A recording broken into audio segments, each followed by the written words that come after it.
Hello there, and welcome to your first class here at CBU Online. My name is Janet Bonome. I'm currently the chair of the Department of Health Science, and I'm really excited that you've joined our team as an adjunct, a faculty member. During your interview process, you've probably realized how lengthy the interview process is, and that's because we really value our adjunct instructors, and a lot of the time, frankly, our students don't know who is a part-time instructor versus a full-time faculty member. So you have just as much impact on our students in contact time with the students in your course. So we just want to make sure that you are a good fit for our program, which obviously you are since you are here with us today, and that we are a good fit for you. So again, just welcome. I'm really excited to have you join our team. Before I even get started in this video, just want to let you know, please feel free to contact me at any time. You should each have my emails. And if there is any additional guidance that myself or one of the other faculty members, either in public health, SRF, or kinesiology can provide for you, we would just love to support you as best as we can. So the purpose of this video, what I wanted to do as briefly as I could, was to give you a little bit more guidance in setting up your first class in Blackboard. So I am currently in Blackboard. You'll notice that I have a lot of classes here, but the class that you are currently teaching is should appear in your Blackboard, the one that you have signed a contract and have a course agreement for. So it should appear with this parentheses that says not currently available. That's how we want it to be. The course, when we populate it into your Blackboard, isn't available to the rest of the class, and that's why we need you to prepare the class, put in all of the needed materials, things like that before you release the course to the class.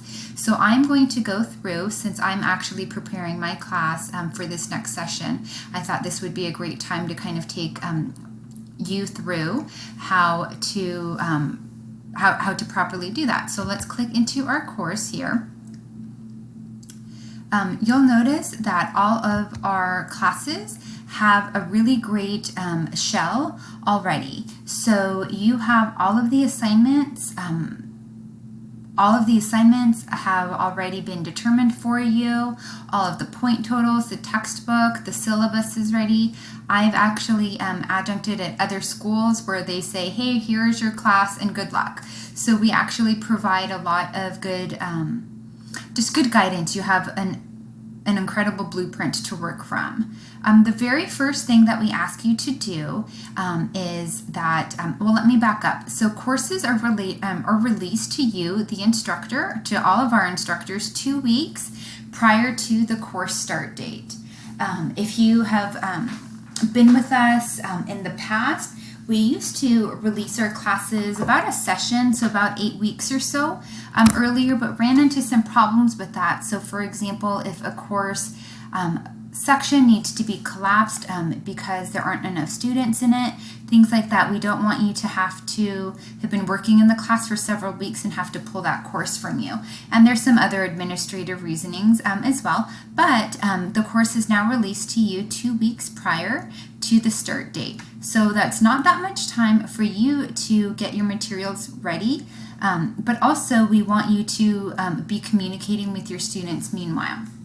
So the very first thing that you should do when you receive your course in Blackboard is we need you to send an announcement immediately to your class with just all of the course info, the start date, and most importantly, your textbook.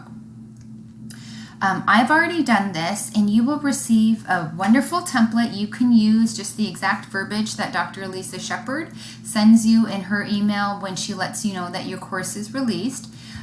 This is actually a directed study, so I have my email going to the single student. But usually you will say, hello class. Again, this is a templated email, so you may change as you'd like some of the information, but most of it you can just send it as is. You obviously want to change the name of the class. Our course officially begins in 2 weeks on Monday. Insert the date.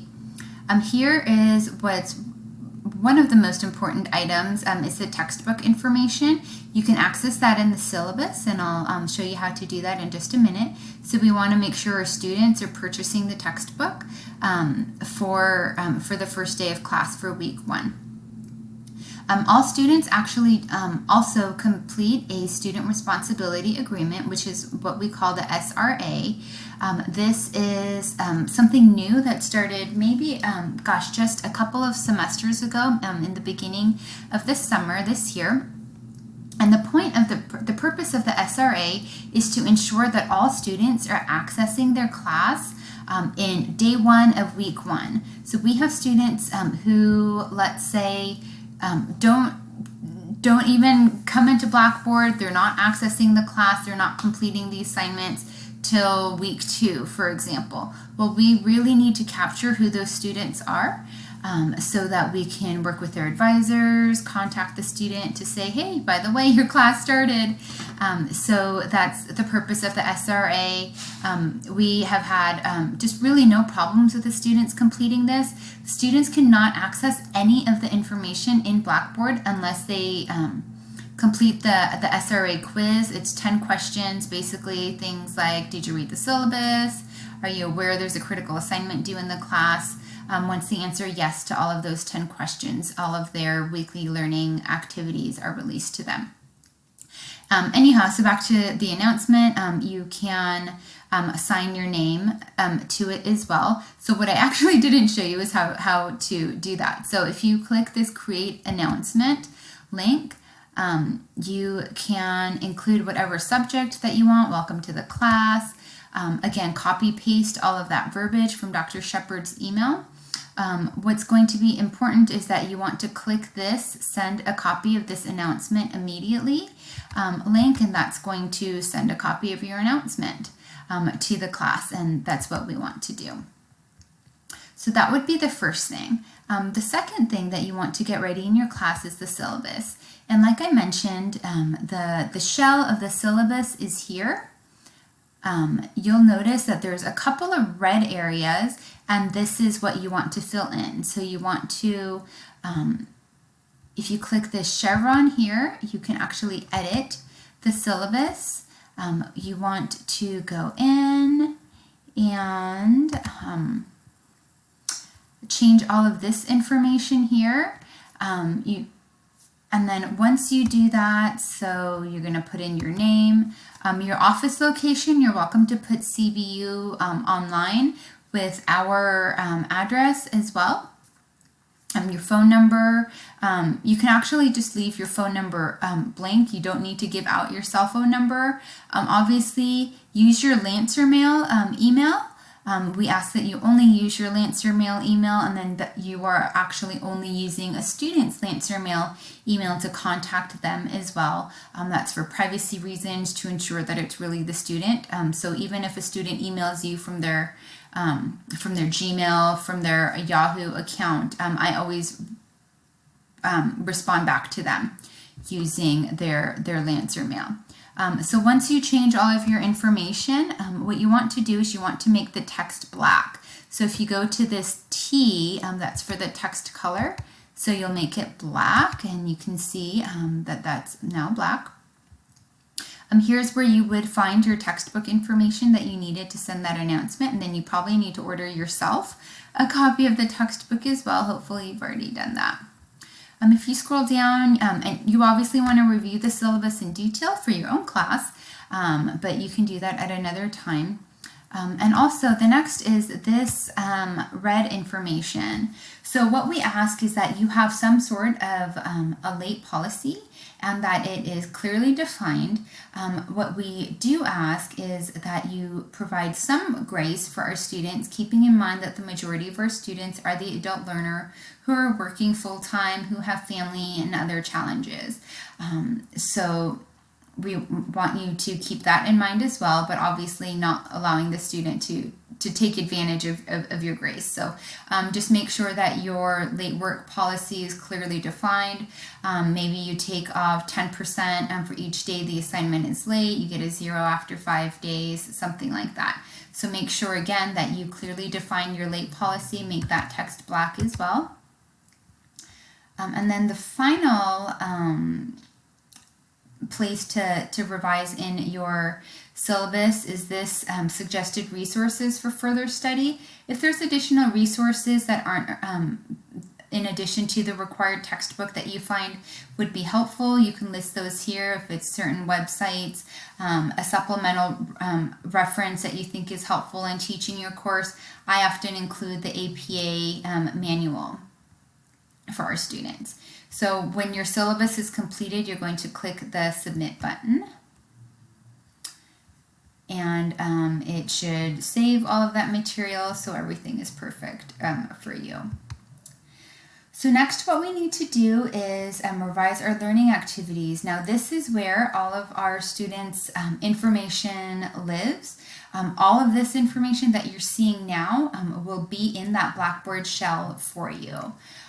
So you can see you have a brief introduction. Here is the schedule that's laid out for the student. You can see what your reading assignments are, the assignments, the assessments that for the week, and then we always have a weekly quiz. So if for any reason you needed to change some of that text, again, you can click the chevron and click the edit button to do that. I'm going to click into week 1. And I just want to show you a couple of the key items that you do need to do for the class. So you'll notice a copy of the textbook, whatever your textbook is. Here you will have either the publisher PowerPoint files or PowerPoints for the lectures that the course lead has provided for you. And you can see that you will have 2, obviously, for chapters 1 and 2, which are the reading requirements here. This is really important. So it is required for you to be providing your own lectures for each of the reading chapters, for each of the reading assignments for the class. You may not absolutely use the publisher slides because, as we know, they're not complete, and you can't use the slides of the course lead or whomever put those slides in there. So that is one of the requirements, one of your job requirements is to ensure that you are creating your own lecture slides. I'm going to click the chevron and click the edit button here. And so you'll want to delete this line, this red line here that says replace the templates. Once you do create your PowerPoint, your Prezi, whatever method your videos are in, you can remove these. And then you will obviously include your own videos. What I like to do is I actually like to save my PowerPoints as an MP4 and then create a YouTube link. It makes them a little bit easier to access for the students. It's not required, but something I like to do. So just make sure that you have your lectures included. The second part of your requirements for the class is to create an overview video for the week. I use Screencast-O-Matic. That's what I'm using to record this video right now. It's very user-friendly. It's free for up to a 15-minute video. I'm sure you are all much more high-tech than I am, so feel free to use VoiceThread, Screencast, whatever other methods there may be, but it is required for you to create your own, again, your own weekly introduction video, and I find it helpful to include just a little image. You can put your image in the corner, so it's as if you're speaking to the class. So again, you will edit